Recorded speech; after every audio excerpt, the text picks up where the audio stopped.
Acute liver failure এটা নিয়ে কিছুক্ষণ বলি। সেটা হচ্ছে যে আপনার কোনো জন্ডিসে দেখা যাচ্ছে আগে লিভারে কোনো অসুখ ছিল না।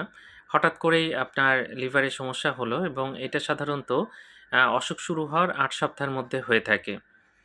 লিভার সেল থাকে, অনেকগুলো লিভার সেল থাকে যেটাকে আমরা হেপাটোসাইট বলি।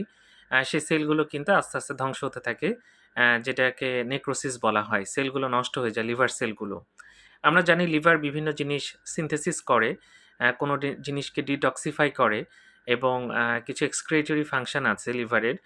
এই ৩ টাতেই কিন্তু ইম্পেয়ারমেন্ট হয়। ৩ টাই ঠিকমতো কাজ করতে পারে না। লিভারে কোনো কিছু তৈরি হতে পারে না ঠিকমতো এবং লিভার কিছু এক্সক্রিট করতে পারে না এবং ডিটক্সিফাই করতে পারে না। এইটা খুব ডেঞ্জারাস এবং অবশ্যই দ্রুত লিভার বিশেষজ্ঞকে দেখাতে হবে এবং বা হসপিটালে ভর্তি করায় দিতে হবে। এটা কিন্তু একটা জরুরি অবস্থা বা মেডিকেল ইমার্জেন্সি। তো এটা দেখা যাচ্ছে যে আগে থেকে লিভারে কোনো অসুখ থাকবে না এবং আ সাধারণত ২৪ ঘন্টা থেকে ৪৮ ঘন্টার মধ্যেই দেখা যাচ্ছে রোগীর মানসিক অবস্থার পরিবর্তন হয়ে গেছে। এনকেফালোপ্যাথির যে ফিচারগুলো রোগীর ড্রাউজি থাকবে, তারপর ডিসওরিয়েন্টেড থাকবে। এছাড়া কিন্তু বমি থাকতে পারে, বমি ভাব হতে পারে। আ তারপরে জন্ডিস থাকতে পারে। এরকম বিভিন্ন সমস্যা কিন্তু দেখা যায়। এটা খুব দ্রুত হয়। আমি বললাম যে ৮ সপ্তাহের মধ্যেই এটা সাধারণত হয়।